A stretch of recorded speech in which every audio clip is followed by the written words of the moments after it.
Hello, awesome Aquarius. What is good in the world of Aquarius?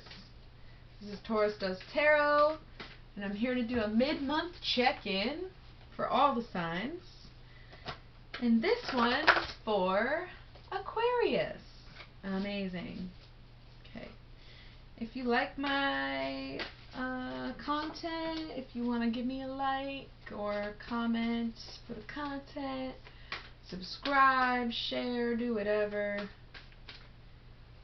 It'd be really nice of you if you did. But let's just see what's going on in the life of Aquarius. Okay, let's see what's going on. Shuffle these cards up. Capricorn just had a very long run of like lots of confusing energies, so I hope that my Aquarius is a little more set on what they're trying to accomplish here. It's the first freaking month of the year, and it's like already all over the place, but that's okay. That's why we're doing a little check-in for my dearie Aquarius and everyone else if you're not that special. Okay, I'm babbling. It's been a long day, you know. Just been doing these back to back. But you can appreciate that, Aquarius, because you are more than likely a workaholic who can tolerate an 80-hour work week, aren't you? Yeah, probably. Probably. Okay. Woo! Got a jumper. Okay. So I'm just going to keep shuffling and keep bullshitting and whatever else I gotta do here until we get the cards for Aquarius. Ooh, got some trying to flip over, but it's almost like you're so close to revealing information to your own self, you know, that it wants to be on the surface, but it just isn't yet. Huh. It's looking alright so far. Definitely looking alright. Woo! Okay. Been dropping a lot of cards in these past few readings too. I don't know if it's me or if it's y'all, but I am over it. I can tell you that much. I might just leave that one down. No, because I'll forget it exists. Ugh. Irritating. Okay. Meditation card. Alright. Now I just need some future cards. Maybe a couple more meditation cards. Let's see how it goes. Let's just check it out. See how it goes.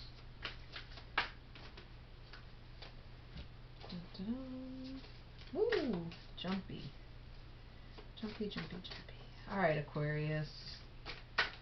What is going on? Ooh, universal hexagram. Sneak peek at your meditation cards. Okay, we're gonna take it. And we're gonna take these two and we're gonna shuffle one more time. I'm getting pretty sick shuffling. I've shuffled freaking enough.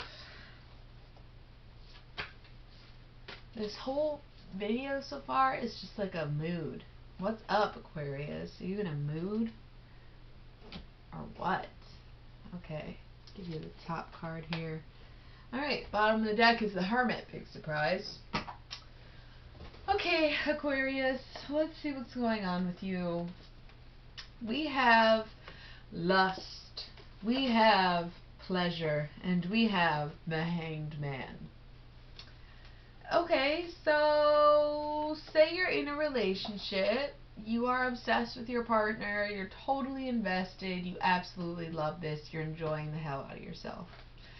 Say you're single, you might be obsessed with someone, but you're dedicated to yourself and you're totally enjoying the hell out of this, right? It might be casual, it might be serious. Either way, it's looking pretty good, I would say. So at the core of this reading, maybe we're even just talking about the self, but there is the Hanged Man represents a lot of like dedication. The Six of Cups is that pleasure card, and then we have Lust, which is lust. Sexy. Okay? So whatever's going on, it seems to be going well. I do feel like this might be for Aquarius is in a relationship or even maybe recently single, depending on how you might interpret the energies that are manifesting in this reading. We do have the Queen of Swords and the Two of Wands right next to each other. The Two of Wands, it is dominion, so it is like domestication, and it's like two feelings or two people coming together and creating that cross section of emotions. So you may have just cut somebody off, right? Or you're working on something with someone. So whatever the case may be, yeah, it's up to you. It's not really up to me. Anyways, we have the Empress here. We have quite a few face down cards, but not too many. We have the Four of Swords, the Knight of Discs, and the Princess of Swords. So it's almost like you've been giving someone a hard time, but the more that you become stable in your life, the more you realize that you were doing that, like you were giving someone a hard time. And so the more you focus on yourself and the harder that you work and the more that you attain for yourself, the more you're going to surprise yourself. Like, you are the star of this show, really, Aquarius. I think it's, yeah, the star is an Aquarius card, too.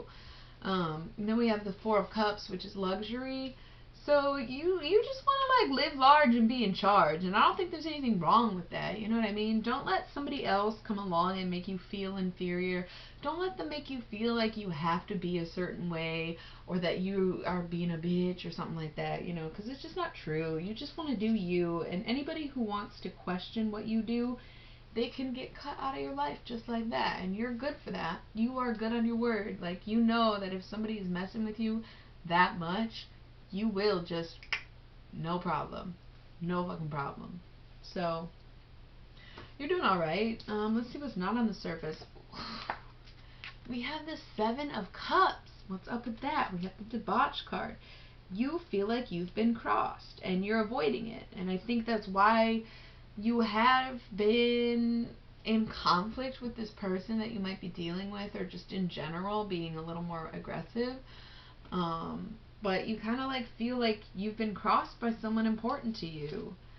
And then we have this Ace of Wands with the Prince of Cups, where it almost like maybe you were cheated on in the past, or, you know, somebody hurt you that you thought you could trust, and now you're learning to allow yourself to feel, but you haven't quite gotten your perspective back yet because you're just constantly kind of thinking, well, what if they screw me over? We also have Death here next to the Star and the Four of Cups, because you are doing well on your own, but I think you're actually ready to either be committed or take your commitment to the next level. You don't have to kind of worry about this person that you're with or this person that you want to be with doing that to you, because it's like you've paid the debt of karma that came with that perspective of like, oh man, this is like everyone's out to get me. Like, that's not the case anymore. You don't really feel that way anymore. And so you're actually ready for somebody to come along and be like, hey, I'm here for you. And you're like, oh, cool. I actually love having someone there for me. So get rid of some of those trust issues. You can definitely trust the person that you're with, or the person that is your perspective. There are 6 future cards here. Let's see what they got to say. We have the Sun. Awesome. We have the Eight of Swords, which is interference. We have the Tower. Okay. And the Queen of Wands. And the Five of Swords, which is defeat. And the Chariot. So basically what this is saying is, yes, this is going to work out and you're going to be happy, but even if something happens and something does go wrong, you're going to be able to handle it in a new way instead of reverting back to your old way of thinking. It's not automatically going to be, I can never trust anyone again, even if it doesn't work out with the person that you're currently putting your trust into.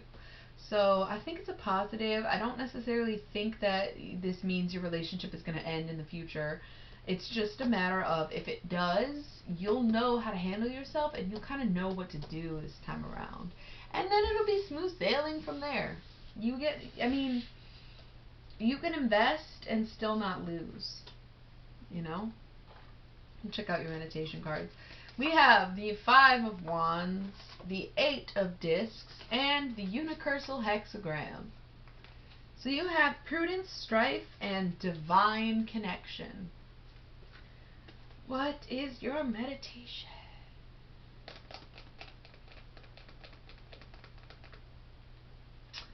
When I allow myself to feel, I allow myself to love. I like it. That's cute.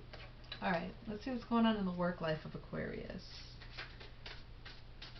Let's shuffle up these demons. See what's going on. Ooh. Rahovart. Let's see what Rahovart. No, that's not how you say it. Rahovart. Let's see what he's got to say. Rahovart. Okay.